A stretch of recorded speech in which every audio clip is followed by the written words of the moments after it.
The Yamaha Genos series comes with an abundance of styles to choose from, but often there are times when I can't find a style to suit what I need, or I might be playing something very unique that really needs its own style creating. Fortunately, Yamaha realised this and have installed a function within the Genos called the Style Creator.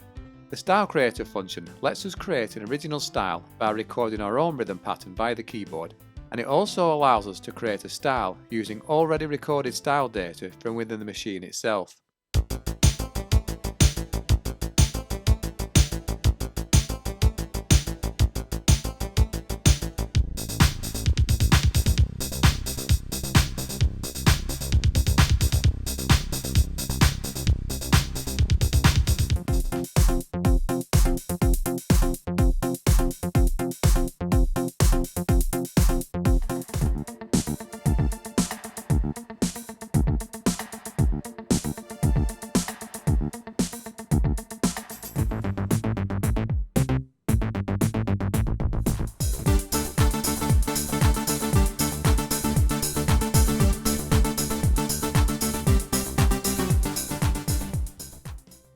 Style Creator gives us several options, but in short, we can start from scratch and either record our own parts or import parts from other styles from the Genos, or we can use an existing style and just change the parts that we need to.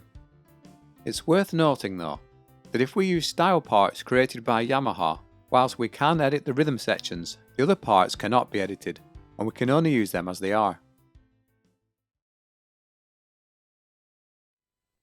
If I load up the throwback pop style, I can change the drums to those from Chart Dance Pop, which creates a totally different feel.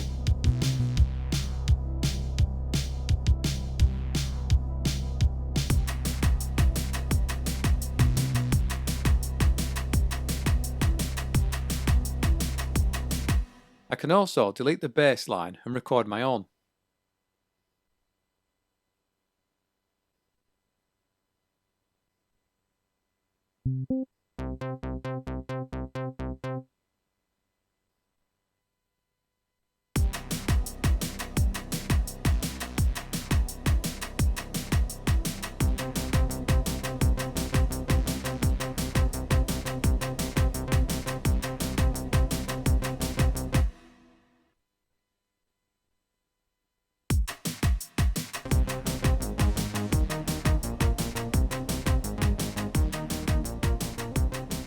Now it's not great sounding, but hopefully that gives you an idea of what Style Creator can do. So on today's video, I'll just be looking at the basic settings tab within Style Creator. I'm using mine today straight from startup, so I've literally just switched it on, and what you see here is the startup settings from my Genos 2. The style that's popped up first is Throwback Pop. To open up Style Creator, I'll need to go to Menu and then Menu 2 and then press on the Style Creator button. If you press the Start Stop button, you'll hear the Throwback Pop song playing.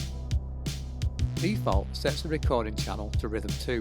So pressing keys now on the keyboard would actually record additional drum and percussion sounds to the style.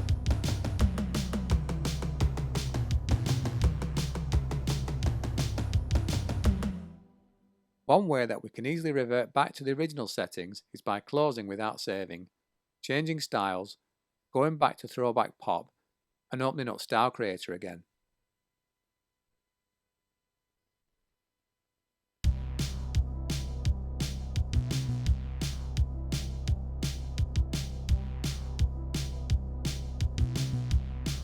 So the screen that we see now is the first screen that pops up after pressing Style Creator. And this gives us the opportunity to alter a few basic settings. Top left is simply the name of the function that we just opened, which is obviously Style Creator. On the left hand side, we have all of the different tab options. Basic, Record Channel, Assembly, Channel Edit, and SFF Edit. And for me, the lower down the list you go, the more complicated I feel things are to understand. But for this video, we're just going to be concentrating on the basic tab settings. On the top, it says Throwback Pop, which is the name of the style that we're currently using. This will change if we initialize or load up our own or a different style.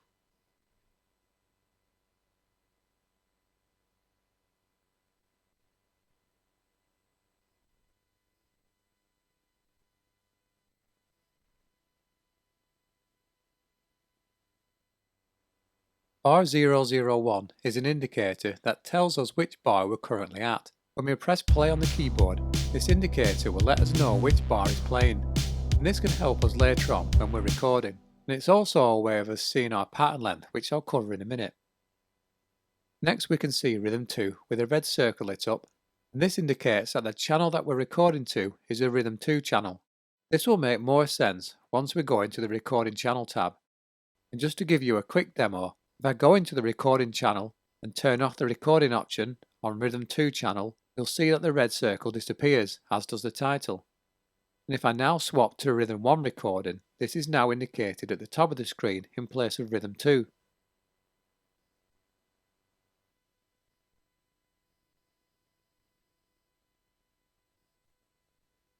Next we have the option to save our style, and I usually do this after I've set up the options given to us on the basic screen so that any work I do isn't lost.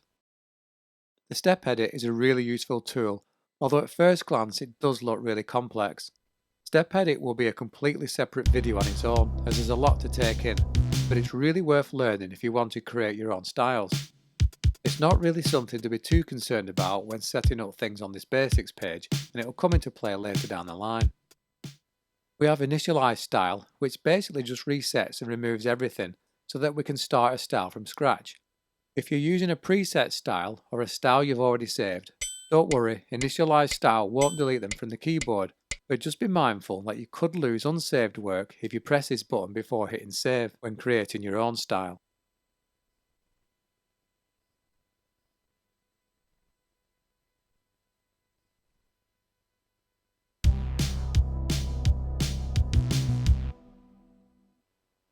We have a metronome which is linked in time to the next setting, which is tempo, and this is where you can set the tempo that we wish our style to be in.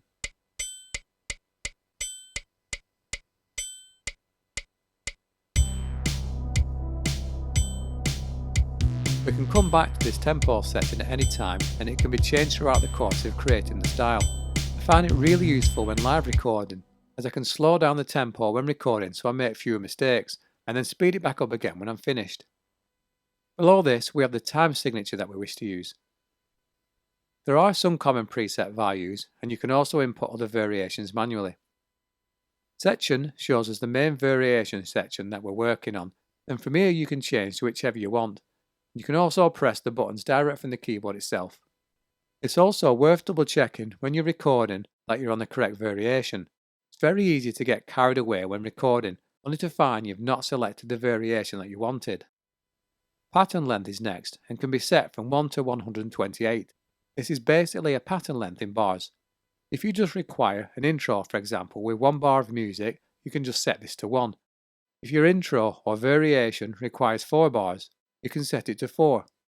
You may want to create a main variation that has a 1 bar repeating pattern, but to break things up, every 4th bar might have an extra beat or something. So this is where you can set a pattern length to 4 to help break things up a little. Like this, for example.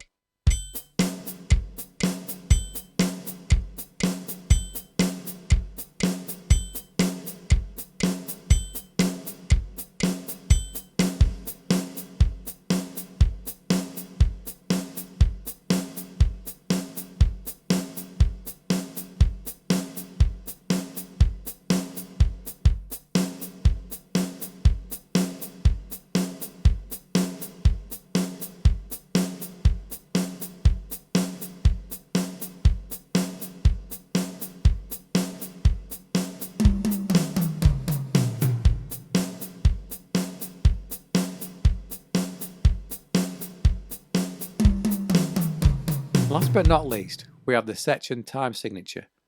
This allows us to change a time signature within a section if required. And that's more or less the basic tab covered.